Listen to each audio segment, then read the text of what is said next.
आपका अपना channel geography bye पवन sir में सभी का स्वागत है। और अपनी एनसीईआरटी क्लासेस ऐसे ही सुचारू रूप से चलती रहेगी और आप इन क्लासों को कंप्लीट लेते रहें जिससे कि आपको सुटेबल हो।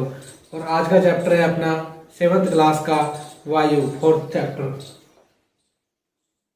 7th क्लास का 4th चैप्टर है वायु। तो आज हम वायु के बारे में पढ़ेंगे क्योंकि स्थलमंडल का स्थलमंडल में जो अहम भूमिका निभाने वाला है वायु, जो मनुष्य के निवास स्थान के रूप में जाना जाता है, वो वायु के कारण ही संभव हो पाया है। तो वायुमंडल के बारे में बात करेंगे अपन। पिछले चैप्टर में भी वायुमंडल के बारे में पहले पढ़ चुके थे अपन। तो वायुमंडल है क्या? वायुमंडल आपको पता है अपनी पृथ्वी है। पृथ्वी के चारों ओर वायु का आवरण फैला हुआ है क्योंकि पृथ्वी के चारों ओर वायु एक घेरे के रूप में, सतह के रूप में फैली हुई है, जिससे कि जो ये सूर्य से आने वाली किरणें, पराबैंगनी किरणें, हानिकारक किरणों को रोकती है। अपनी पृथ्वी है, उसके चारों ओर हवा का आवरण पाया जाता है। उसके चारों ओर हवा की सतहों का आवरण पाया जाता है।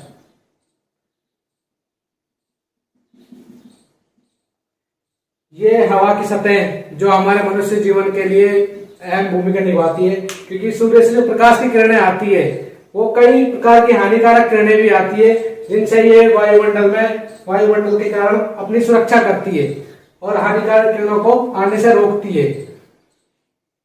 पृथ्वी के चारों ओर ये हवा एक आवरण के रूप में फैली हुई है और इन्हीं के द्वारा अपना सूर्य से अत्यधिक गर्मी के मौसम में धूप से बचाव होता है और सर्दियों के टाइम अपना बचाव होता है। वो कैसे होता है, चलो मैं बताता हूं। अगर वायुमंडल अगर नहीं हो तो पृथ्वी के ऊपर दिन में जो सूर्य का प्रकाश पड़ता है उससे अपना स्थलमंडल पर रहना संभव नहीं है कि अत्यधिक गर्मी के कारण जो प्रचंड अग्नि के रूप में इसकी गर्मी पड़ती है। और रात के टाइम अगर वायुमंडल नहीं हो तो इतनी भयंकर सर्दी पड़ती है कि जीव जम जाए। तो ये वायुमंडल अपने जीवन के लिए अहम भूमिका निभाता है। ठीक है, वायुमंडल के कारण ही हम श्वास लेते हैं, वायुमंडल के कारण जीव जंतुओं का रहना संभव है, वायुमंडल के कारण ही पेड़ पौधों का बचाव है। ये सभी कारण वायुमंडल फैक्टर में काम करते हैं। तो वायुमंडल का संगठन जो अपने वायु का आवरण दिया हुआ है उसमें दो ही गैसों को प्रधान भूमिका रही है। दो गैसों की अत्यधिक प्रधान भूमिका रही है। वो किन किन गैसों की रही है? एक तो है नाइट्रोजन और दूसरा ऑक्सीजन, O2। नाइट्रोजन 78% पाई जाती है अपने वायुमंडल में और ऑक्सीजन है वो 21% पाई जाती है। अपनी पृथ्वी के ऊपर जो वायु की सतह पर जो वायुमंडल पाया जाता है उसमें अत्यधिक दो गैसों की प्रधानता रहती है, नाइट्रोजन में 78% और ऑक्सीजन में 21%। तो नाइट्रोजन है ये अपने जीवों के लिए और पेड़ पौधों के लिए सबसे इंपॉर्टेंट गैसों के रूप में आती है क्योंकि जीव जो पेड़ पौधे हैं वो नाइट्रोजन का अवशोषण करते हैं, लेकिन वो प्रत्यक्ष रूप से अवशोषण नहीं कर पाते। जो अपने पेड़ पौधे हैं वो नाइट्रोजन का प्रत्यक्ष रूप से अवशोषण नहीं कर पाते। तो वायुमंडल से नाइट्रोजन ग्रहण करने के लिए, क्योंकि अपने पेड़ पौधे उनके जड़ों में ऐसे जीवाणु को निवास होता है जो वायुमंडल में नाइट्रोजन को रूपांतरित करता है और पेड़ पौधों के लिए लाभदायक बनाता है। तो नाइट्रोजन पेड़ पौधों के लिए उपयोगी हो जाती है। पेड़ पौधों से, ठीक है, नाइट्रोजन है जो पेड़ पौधों के लिए एक महत्वपूर्ण गैस के रूप में होती है। और पेड़ पौधों से जब नाइट्रोजन की प्राप्ति होती है तो पेड़ पौधों से ही हमें दिन के टाइम प्रकाश संश्लेषण की क्रिया के कारण ही पेड़ पौधों से हमें ऑक्सीजन गैस प्राप्त होती है। ऑक्सीजन गैस का प्राप्त होती है प्रकाश संश्लेषण के कारण। दिन के टाइम भोजन निर्माण की प्रक्रिया में संश्लेषण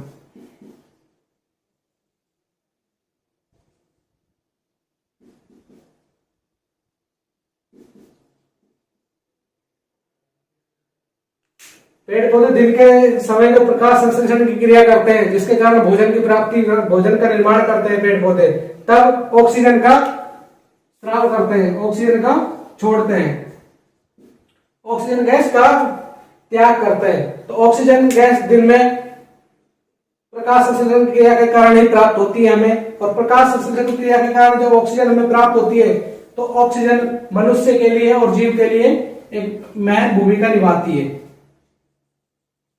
मनुष्य और जीव के लिए। मनुष्य और जीव के लिए ऑक्सीजन का एक महत्वपूर्ण हिस्सा है। तो पेड़ पौधे तो जल का नाइट्रोजन का अवशोषण जीवाणुओं के द्वारा करते हैं और अपने लिए लाभदायक बनाते हैं, और पेड़ पौधे से जो दिन के टाइम ऑक्सीजन का निर्माण होता है, वो जो ऑक्सीजन का निर्माण होने के कारण मनुष्य और जीव जो श्वास लेते हैं ऑक्सीजन गैस ग्रहण करते हैं। मनुष्य है जो नाइट्रोजन और ऑक्सीजन दोनों को ग्रहण करते हैं, नाइट्रोजन प्लस ऑक्सीजन दोनों को ग्रहण करते हैं, क्योंकि अपने जो श्वास लेते हैं तो दोनों की मात्रा ही अपने अंदर श्वास के साथ ग्रहण होती है। लेकिन नाइट्रोजन का त्याग, हम वापस नाइट्रोजन को त्याग कर देते हैं, नाइट्रोजन का त्याग कर देते हैं, ऑक्सीजन ग्रहण कर लेते हैं, क्योंकि हम वायुमंडल से श्वास ग्रहण करते हैं। श्वास में नाइट्रोजन भी होता है और ऑक्सीजन भी होता है, दोनों का मिश्रण होता है, और दोनों का मिश्रण होने के कारण हम नाइट्रोजन भी ग्रहण करते हैं और ऑक्सीजन भी, और ग्रहण करने के बाद वापस हम नाइट्रोजन को त्याग देते हैं और ऑक्सीजन ग्रहण कर लेते हैं। तो ऑक्सीजन मनुष्य के लिए इंपॉर्टेंट गैस के रूप में है। तो सबसे ज्यादा जो गैसों का है, नाइट्रोजन 78% और 21% ऑक्सीजन, नाइट्रोजन सतह के रूप में हमें प्राप्त होती है। अब बात करते हैं जो हाइड्रोजन, हीलियम, हाइड्रोजन, हीलियम,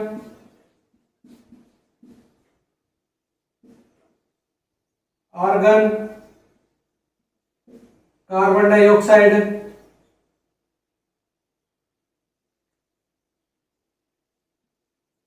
ये गैसें हैं जो हल्की मात्रा में अपने इन्वायरमेंट में पाई जाती है, अपने जो पृथ्वी के जो वायुमंडल है उसमें पाई जाती है।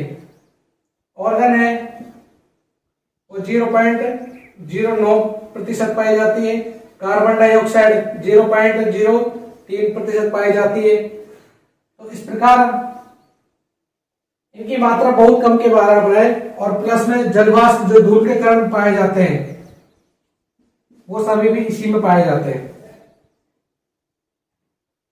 तो अपनी पृथ्वी के जो वायुमंडल में गैसों के बारे में बताया गया है। पहला बिंदु तो कि कितनी मात्रा किन किन गैसों की पाई जाती है, उनका निर्माण कैसे होता है, मनुष्य के लिए कैसे उपयोगी है, तो इनके बारे में बताया गया है। नाइट्रोजन के बारे में बता दिया कि पौधों ये वायुमंडल में पाई जाती है, और पौधों में जड़ों में जीवाणु पाए जाते हैं, वो इन नाइट्रोजन का अवशोषण करते हैं और पेड़ पौधों के लिए उनको रूपांतरित करके उनको पेड़ पौधों के लिए लाभदायक बनाते हैं। ऑक्सीजन है जो पेड़ पौधों दिन के टाइम प्रकाश की क्रिया के कारण ही ऑक्सीजन का निर्माण होता है, और ऑक्सीजन का निर्माण होता है वो मनुष्य और जीव के लिए एक अहम भूमिका निभाता है। तो हमें ऑक्सीजन पेड़ पौधों से प्राप्त होती है, और सबसे ज्यादा प्रधानता नाइट्रोजन ऑक्सीजन गैस की ही है। हाइड्रोजन, हीलियम ये हल्की गैसें हैं जो वायुमंडल में पाई जाती है। ऑर्गन है 0.9%, कार्बन डाइऑक्साइड 0.03%, और जलवाष्प धूल के कण भी पाए जाते हैं। कार्बन डाइऑक्साइड गैस है जो हमें मनुष्य उत्सर्जन के रूप में इनको त्यागता भी है, कार्बन डाइऑक्साइड त्यागता भी है। और सूर्य के कारण, सूर्य से जो प्रकाश की किरणें आती है, पृथ्वी के ऊपर प्रकाश की किरणें आने के बाद, पृथ्वी के ऊपर प्रकाश की किरणें आई, और प्रकाश की किरणें आने के बाद पृथ्वी से जो वापस परावर्तन के बाद जाएगी तो ये वायुमंडल में ही रुक जाती है, वायुमंडल में ही रुक जाती है। और यहाँ पे ये कार्बन डाइऑक्साइड एक ताप के रूप में कार्य करती है, जिसके कारण ये प्रकाश की किरणें परावर्तन के बाद वापस नहीं जा पाती, और यहीं पे रुककर यहाँ पे ऊष्मा का ताप का अत्यधिक वृद्धि कर देती है। ये वायुमंडल है, तो ये वायुमंडल CO2 गैस की प्रधानता कर देती है, जिसके कारण ही अपनी जो पृथ्वी है उसमें ताप में वृद्धि होती जा रही है। ठीक है, वायुमंडल का संगठन दिया गया है आपके, और इनके बारे में बताया गया है कि मनुष्य और जीव के लिए कितने है। CO2 गैस, CO2 गैस का उत्सर्जन करती है मनुष्य, पेड़ पौधे का नाइट्रोजन 78%, ऑक्सीजन 21% इनका स्राव करती है। ठीक है, अब कार्बन डाइऑक्साइड है जो इतना ही इनका विस्तार हो पाता है, इनकी इतनी वृद्धि हो पाती है जो पेड़ पौधे इनका अवशोषण कर लेते हैं और इससे भोजन की प्राप्ति करते हैं। लेकिन आज के टाइम में, वर्तमान में जो कल कारखाने उद्योग वगैरह चल रहे हैं और गाड़ियों से जो धुआं निकलता है, उनके कारण इसके ताप में वृद्धि हो रही है और करोड़ों टन के रूप में कोयला और खदानों से कोयला में खादान निकाले जा रहे हैं, जिसके कारण अत्यधिक ताप में वृद्धि हो रही है। और ताप में वृद्धि होने के कारण ही ग्लोबल वार्मिंग की स्थिति आई हुई है। ग्लोबल वार्मिंग मतलब अपने जो पृथ्वी है उसके ऊपर जो ताप की वृद्धि हो रही है, उसी के बारे में यहाँ पे बताया गया है, ग्लोबल वार्मिंग के बारे में। अब बात करते हैं वायुमंडल के बारे में। हमने पढ़ा है कि वायुमंडल में कितनी गैसें होती है, कितनी गैसें होती है, ये मनुष्य के लिए किस प्रकार, जीव जंतु के लिए महत्वपूर्ण भूमिका निभाती है, और ये मनुष्य के लिए कितनी उपयोगी है, कितनी नुकसानदायक है, इनके बारे में अपन ने चर्चा की है। अब बात करते हैं वायुमंडल के बारे में कि वायुमंडल कितने प्रकार के होते हैं और इसमें कौन कौन से मंडल में क्या क्या होता है, उनके बारे में हम चर्चा करेंगे। वायुमंडल में संगठन के बारे में तो आपने पढ़ाई दिया कि भाई इसमें कौन कौन सी गैसें कितनी प्रतिशत होती है और मनुष्य के लिए क्या क्या भूमिका निभाती है, जीव जंतु के लिए उनका फैक्टर क्या डिपेंड करता है, कितना उपयोगी है, कितना दुष्परिणाम झेलना पड़ता है, ये सभी चीजें बताइए। अब बात करते हैं वायुमंडल की संरचना।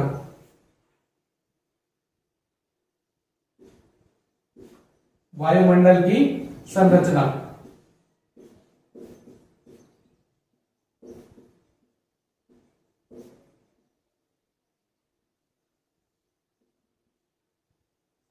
वायुमंडल की संरचना, अपना जो वायुमंडल है वो 5 रूपों में बांटा गया है, 5 रूपों में विभाजन किया गया है। इसका नीचे से स्टार्ट करते हैं। क्षोभ मंडल,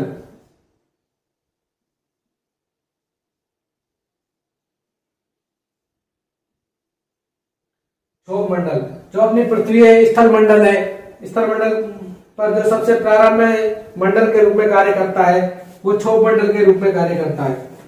जो पहला मंडल आता है वो आता है क्षोभ मंडल, जो अपनी पृथ्वी के सबसे नजदीक होता है, और क्षोभ मंडल की जो ऊंचाई है लगभग 13 किलोमीटर के आसपास है। ऊंचाई 13 किलोमीटर, जो ऊंचाई है क्षोभ मंडल की वो 13 किलोमीटर के आसपास है। और जो अपने वर्षा होती है, ऋतुएं बदलती है, सर्दी गर्मी महसूस होती है, जो वायुमंडल में मौसम चेंजमेंट होता है, वो सभी क्षोभ मंडल के अंदर ही आता है। क्षोभ मंडल की ऊंचाई 13 किलोमीटर और इसमें वायुमंडल में वर्षा, मौसम चेंजमेंट,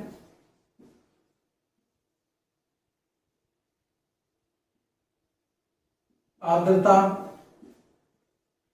ये है जो आर्द्रता, मौसम है, वर्षा है, ये सभी क्षोभ मंडल के ही पार्ट है, क्योंकि क्षोभ मंडल में ही ये पाए जाते हैं। सबसे जो नीचा सिरा है वो क्षोभ मंडल है और सबसे स्टार्टिंग वाला, और इसी में वर्षा, मौसम, आर्द्रता, यहीं पे मौसम चेंजमेंट होता है। जलवायु का इफेक्ट क्षोभ मंडल पर ही पड़ता है, जो हमें दिखाई देता है कि सर्दी हो रही है, धूप हो रही है, ये सभी क्षोभ मंडल के अंदर ही आता है। और दूसरे नंबर पे आता है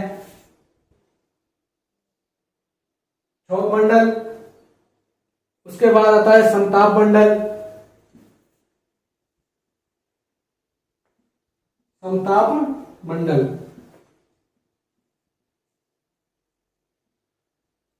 इसकी ऊंचाई है वो लगभग 50 किलोमीटर के आसपास तक होती है। क्षोभ मंडल की ऊंचाई जो है 13 किलोमीटर के आसपास थी और समताप मंडल की 50 किलोमीटर के आसपास इसकी ऊंचाई मानी गई है।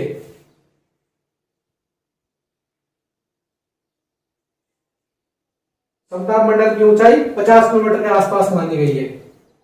उसके बाद इसमें समताप मंडल से ही आपको नाम से ही पता लगता होता है कि समताप, जहां पे तापमान जलवायु की समानता रहती हो वो समताप मंडल कहलाता है। ये दूसरे मंडल के रूप में है। समताप पहला मंडल आता है, क्षोभ मंडल आता है, उसके बाद समताप मंडल आता है। इसकी ऊंचाई 50 किलोमीटर के आसपास होती है और जो अपने हवाई जहाज वगैरह सब चलते हैं, एयरप्लेन वगैरह सब चलते हैं, ये सभी समताप मंडल में चलते हैं, क्योंकि यहाँ पे ये बादलों की लेयरों के ऊपर होते हैं। जो बादलों की प्रक्रिया होती है वो सभी किसमें होती है? क्षोभ मंडल में। बादलों की प्रक्रिया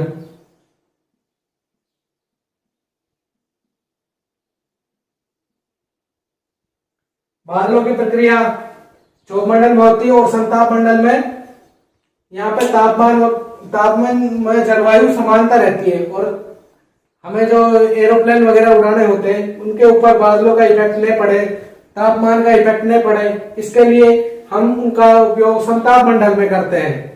क्योंकि समताप मंडल में वहां मौसम समान होता है, जलवायु समान होती है और यहाँ पे वायु का इतना दबाव नहीं होता, एक सिंपल लेयर के रूप में होता है। क्योंकि यहाँ पे समताप मतलब जहां समानता पाई जाती है वो दूसरे नंबर का है समताप मंडल। अब बात करते हैं तीसरे नंबर पर।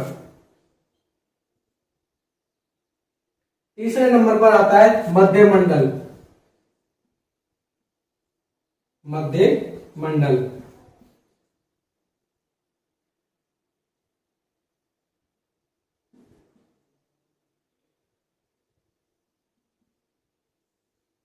मध्य मंडल की जो ऊंचाई है लगभग 80 किलोमीटर के आसपास है। ऊंचाई 80 किलोमीटर के आसपास है। ये जो लंबाई दे रखी है 13 किलोमीटर, 50 किलोमीटर, 80 किलोमीटर, ये औसतन लंबाई है क्षोभ मंडल की, समताप मंडल की, मध्य मंडल की। ये जो ऊंचाई है वो एक औसतन ऊंचाइयों के बारे में बताया गया है इसमें। समताप मध्य मंडल, ये अपना जो मध्य का मंडल है, मध्य मंडल है। उसके बाद चौथा मंडल आता है वायुमंडल या ओजोन मंडल।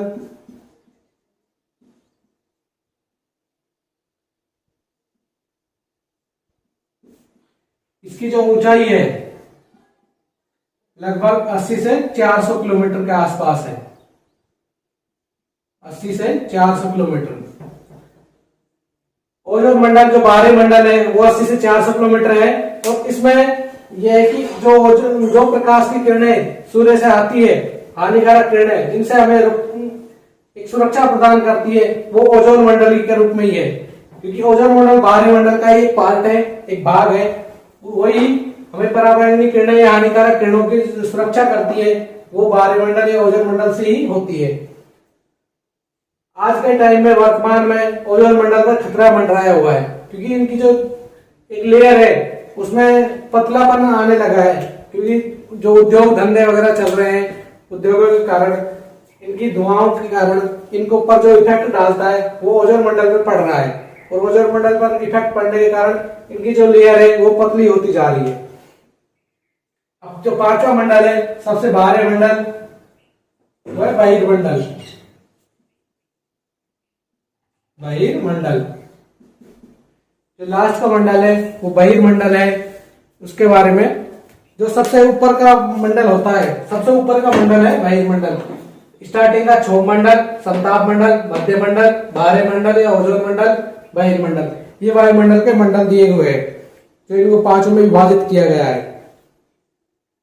अब बात करते हैं, ये सबसे ऊपरी परत है बहिर्मंडल की, जिसमें हीलियम व हाइड्रोजन गैस की प्रधानता रहती है, क्योंकि हल्का मंडल है।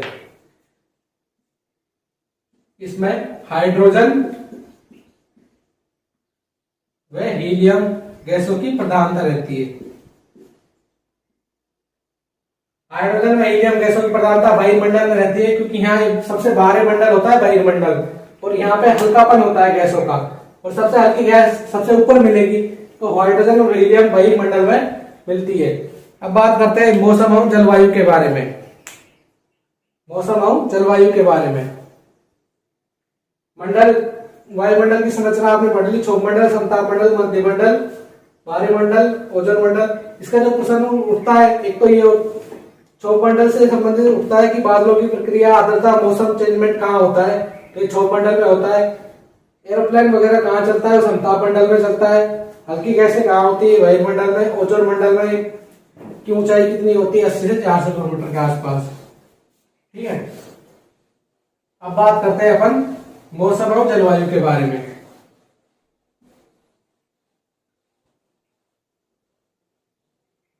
मौसम एक अरबी भाषा का शब्द है जो मौसम से बना है। मौसम एक अरबी भाषा का शब्द है, मौसम है जलवायु। मौसम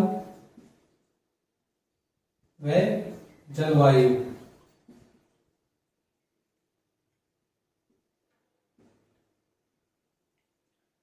देखो, जो मौसम है वो प्रतिदिन बदलता है। मौसम एक अल्पकालिक स्थिति होती है जिसके कारण ऋतु में परिवर्तन होती है। सर्दी, गर्मी, बरसात, धूप, छाया, ये सभी प्रक्रिया मौसम के अंतर्गत आती है क्योंकि ये प्रतिदिन घटने वाली प्रक्रिया होती है। यहाँ पे हर दिन का तापमान चेंजमेंट होता रहता है, इसी के कारण ये मौसम से संबंधित है। मौसम जो अपनी दैनिक प्रक्रिया में जो अल्पकालिक होती है वो सभी मौसम आता है। दिन की प्रक्रिया, वीक की, मंथ की, वो सभी मौसम के अंतर्गत आता है। और जलवायु कई वर्षों के औसतन मौसम को, जो जलवायु के बारे में बोला गया है कि औसत मौसमों की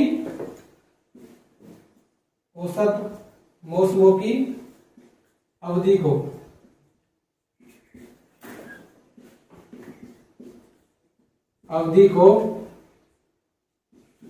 जलवायु कहा जाता है।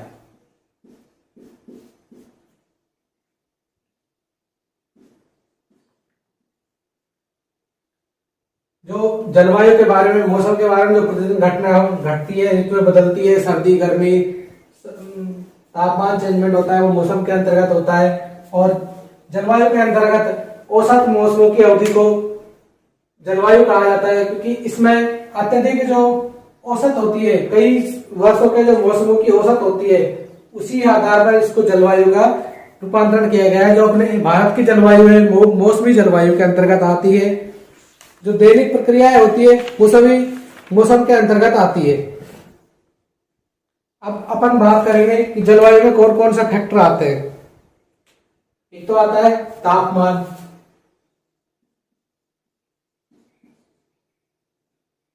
वायुदाब,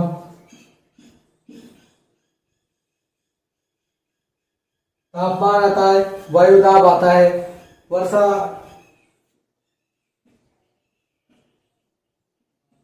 और दिशा। अपनी एनसीईआरटी में ये 4 वर्डों के बारे में बताया गया, इनको मापने वाले हैं। तो जो तापमान मापी होता है, तापमान को मापने की जो प्रक्रिया होती है उसको तापमापी बोला जाता है। तापमापी, तापमान मापने की प्रक्रिया या तापमान मापना तापमापी यंत्र से की जाती है।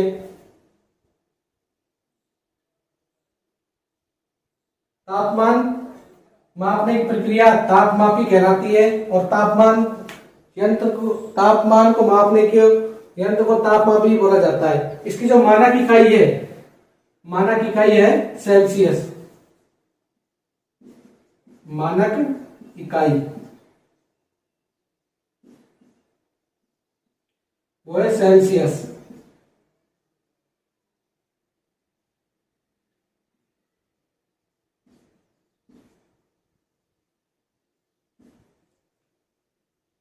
तापमान को मापने की जो मापक इकाई है वो सेल्सियस है और जो तापमान मापने की प्रक्रिया है वो तापमापी यंत्र से की जाती है। इसका आविष्कार एंडर्स सेल्सियस ने किया था। तापमापी जो यंत्र है जिसमें इकाई है सेल्सियस, उसकी रचना एंडर्स सेल्सियस ने किया था। और इसी के नाम पर जो मानक इकाई है वो सेल्सियस नाम पड़ा। जो एंडर्स की है उन्होंने सेल्सियस तापमापी यंत्र के बारे में मानक इकाई बताया था। इसका जो मानक इकाई के रूप में ये प्रधानता है कि 0 डिग्री पर तो 0 डिग्री सेल्सियस पर तापमान होगा तब जल के रूप में होगा, बर्फ के रूप में, 0 डिग्री पर बर्फ के रूप में, और 100 डिग्री सेल्सियस पर इसका क्वथनांक होता है। जो 100 डिग्री होता है, 100 डिग्री सेल्सियस क्वथनांक होता है इसका, इसके ऊपर उबलना स्टार्ट होता है।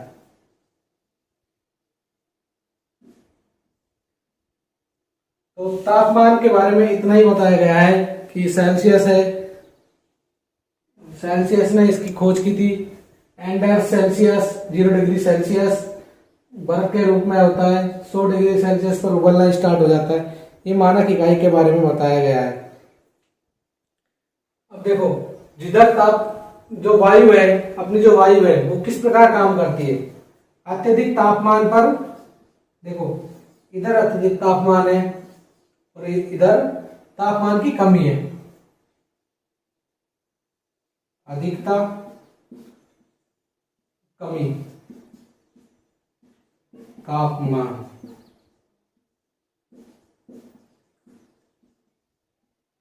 अब इसके बारे में देखो, जब वायु की तापमान अधिक होगा, जब तापमान अधिक होगा तो वायु दाब भी कम होगा। जब तापमान की अधिकता होती है तो वायु दाब कम होता है, और जब तापमान की कमी होती है तो वायु दाब अधिक होता है।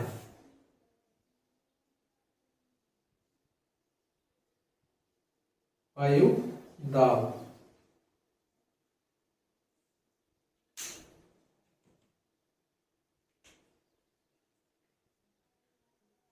दिशा, तापमान, अधिकता, तापमान की कमी, इनके बारे में। तापमान अधिकता होने के कारण, तापमान अधिकता के कारण ही यहाँ पे वायु दाब की कमी होती है, और तापमान अगर कमी है तो वहां पे वायु दाब की अधिकता होगी। इसी के बारे में बताया गया है कि गांवों की बजाय शहरों में तापमान अधिक है। तापमान बढ़ाने की, कार्बन डाइऑक्साइड के कारण तापमान बढ़ता जाता है। ठीक है, अब बात करते हैं जो उच्च ताप से निम्न दाब की ओर बढ़ती है वायु दाब। जो अपनी वायु है उच्च ताप से निम्न दाब की ओर बढ़ती है। तापमान जैसे अधिक होगा,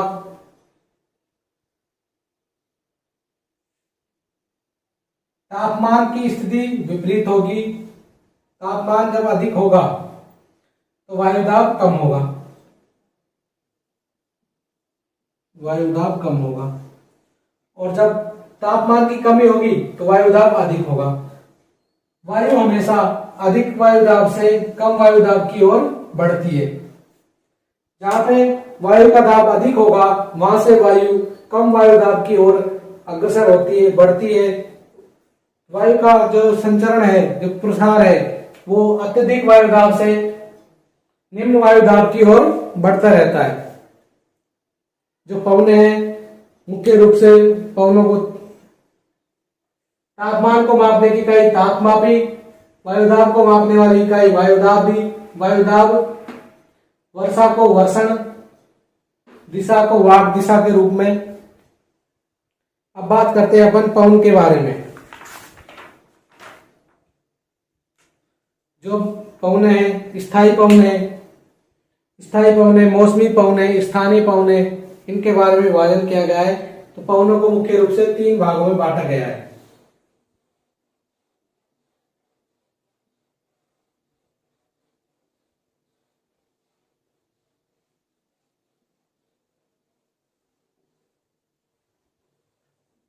वायुमंडल में बात करते हैं अपन पवनों की।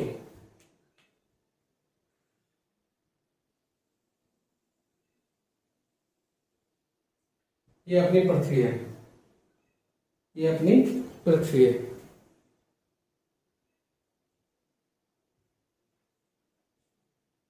पृथ्वी के अंतर्गत ये भूमध्य रेखा है, ये भूमध्य रेखा है, और ये 23.5 डिग्री कर्क रेखा, और ये 23.5 डिग्री मकर रेखा।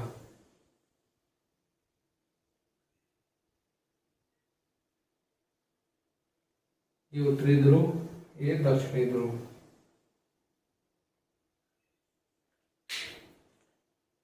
जीरो डिग्री रेखा को ही भूमध्य रेखा कहा जाता है।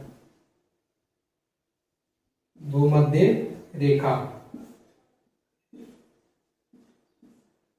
जो पवन है, भूमध्य रेखा पर तो अधिकता पाई जाती है पवनों की, और जो वायु दाब है सर्वाधिक बर्फ के क्षेत्र में पाया जाता है, उच्च दाब होता है। सबसे कम वायु दाब होता है भूमध्य रेखा के पास। ये पवनें इस प्रकार चलती है।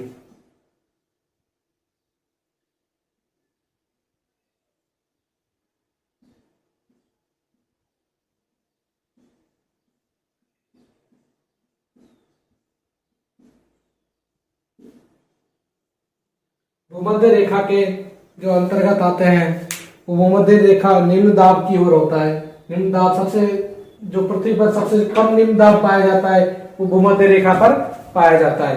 सबसे कम निम्न दाब भूमध्य रेखा पर, और सबसे अत्यधिक वायु दाब, जो दाब मिलेगा वो ध्रुवीय क्षेत्र पर पाया जाएगा। अत्यधिक वायु दाब ध्रुवीय क्षेत्र पर पाया जाएगा। उत्तर पूर्वी व्यापारिक पवनें और दक्षिण पूर्व व्यापारिक पवनें। पवनों के बारे में बोला गया है स्थानीय पवनें, स्थानीय,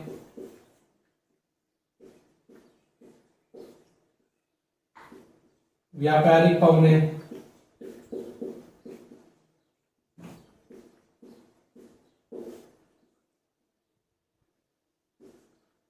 स्थानीय पवनें, व्यापारिक पवनें और स्थानीय पवनें।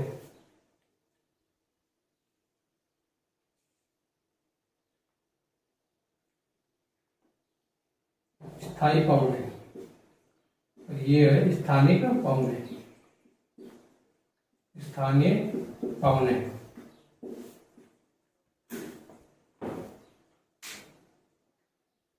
वायु स्थायी पवनें, व्यापारिक पवनें और स्थानीय पवनें, इनके बारे में बताया गया है।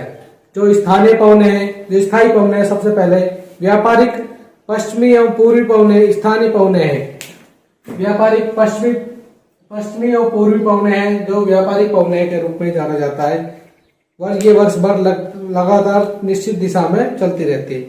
जो स्थायी पवनें हैं उनके बारे में बताया गया है कि जो पूर्वी और पश्चिमी है, पूर्वी व पश्चिमी, पूर्वी व पश्चिमी पवनें, इन पवनों को स्थायी पवनें बोला गया है, क्योंकि वर्ष भर पूर्वी और पश्चिमी ये पवनें अत्यधिक चलती है। जो वर्ष भर पवनें चलने वाली है वो पूर्वी पवनें और पश्चिमी पवनें ही है, और इन्हीं पवनों को ही स्थानीय पवनें बोला गया है। अब बात करते हैं मौसमी पवनें। मौसमी पवनें, मौसम से अर्थ समझ में आ रहा होगा आपको। मौसमी पवनें ये ऋतुओं के ऊपर आधारित है। जो मौसमी पवनें हैं वो मौसमी पवनें वो ऋतुओं पर आधारित है। मौसमी पवनें, मौसमी पवनें हैं वो ऋतुओं पर आधारित है। ऋतुओं पर।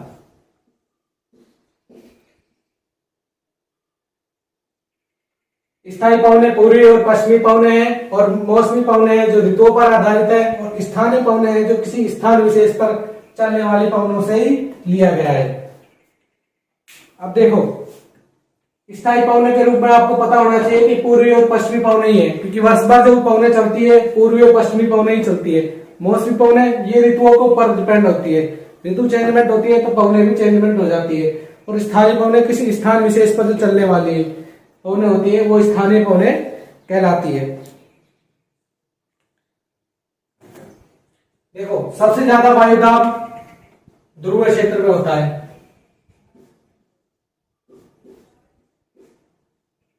सर्वाधिक वायुदाब, जो सर्वाधिक वायुदाब, सर्वाधिक वायु दाब होता है वो ध्रुव क्षेत्रों पर होता है, क्योंकि सब ध्रुव क्षेत्रों पर ही सर्वाधिक ठंड पड़ती है, क्योंकि वहां पे सूर्य की प्रकाश किरणें सीधे नहीं पड़ती। यहाँ पे भी सर्वाधिक। और सबसे कम भूमध्य रेखा पर, सबसे कम,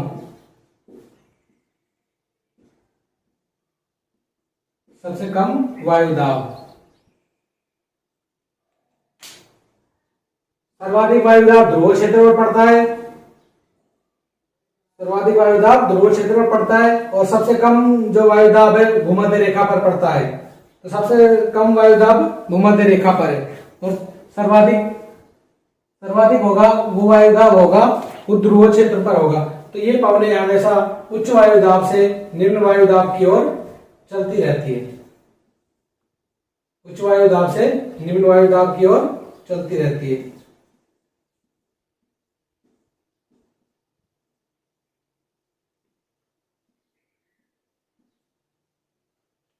ध्रुवों के क्षेत्र वायु दाब अत्यधिक होता है और भूमध्य रेखा पर वायु दाब सर्वाधिक कमी होती है।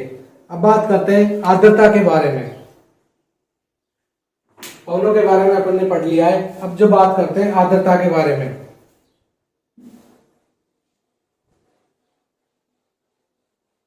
आर्द्रता से क्या तात्पर्य है? आर्द्रता से आपको समझ आ रहा होगा कि आर्द्रता वर्ड में ही जैसे नमी की प्रधानता का संकेत दे रहा है। वायुमंडल में जब नमी की प्रधानता होती है वही आर्द्रता का रूप होता है। आर्द्रता मतलब नमी, नमी से है आर्द्रता का अर्थ।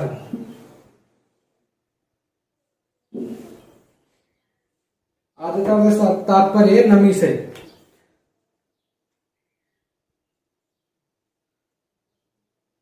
देखो ये अपना भूमंडल है, ये कोई जलाशय है, जलाशय अत्यधिक ताप अत्यधिक उष्मा का वाष्पन होता है गर्मी के मौसम में, तो जल है जो वाष्पित होगा, वाष्पित होगा, वाष्प के रूप में पर उठेगा,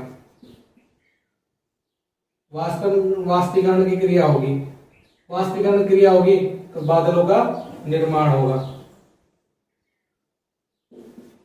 बादलों का निर्माण।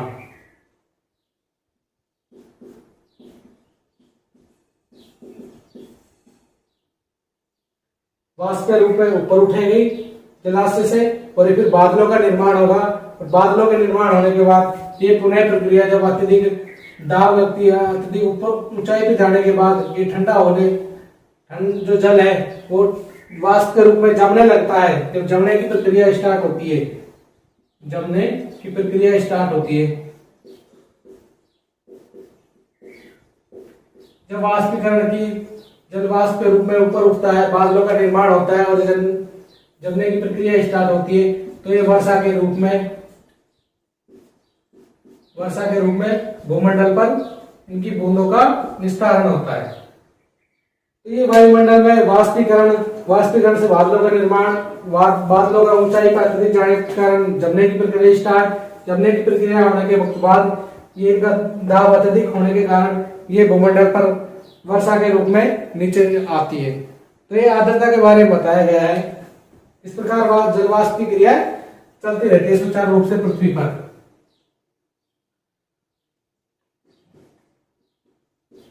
आर्द्रता, नमी, जो नमी है वो सर्वाधिक अत्यधिक गर्मी के टाइम में होता है। जब गर्मी की प्रधानता होगी, जब गर्मी की प्रधानता होगी,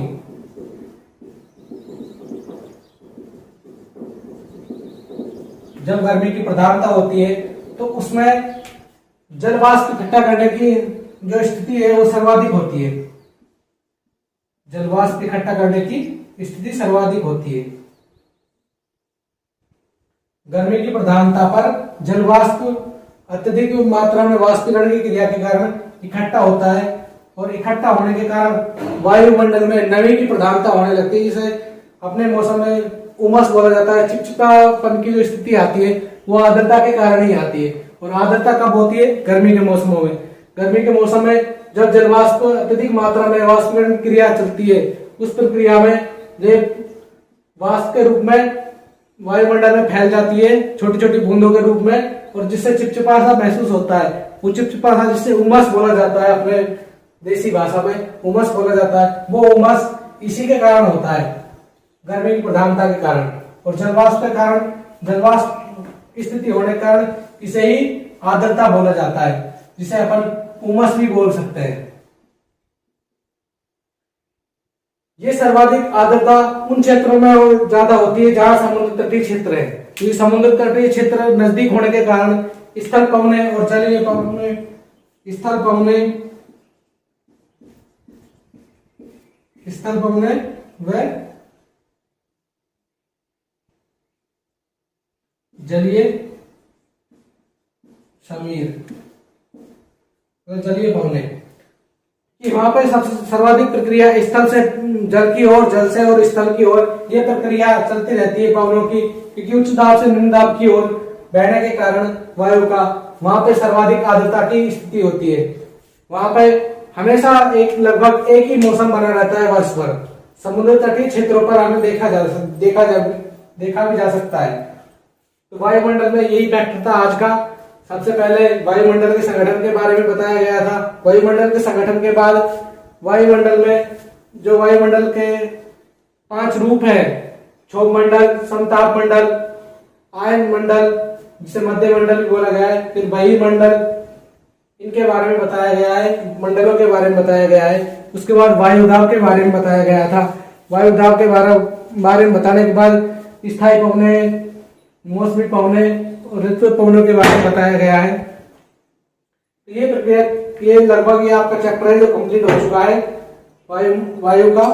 और आज का ये हम सारे बिंदु समझ में आ गए होंगे। अगर कोई बिंदु नहीं आया समझ में तो कमेंट बॉक्स में कर देना, जिससे कि उनके बारे में अच्छे से दोबारा विश्लेषण करके आपको बता सकूं। और ये कि लाइक और सब्सक्राइब जरूर कर देना, जिससे कि आगे आपको इसी उद्देश्य से अच्छे एनसीईआरटी के ज्यादा कंसेप्ट समझने के लायक बनाया जा सके, इजी टू इजी।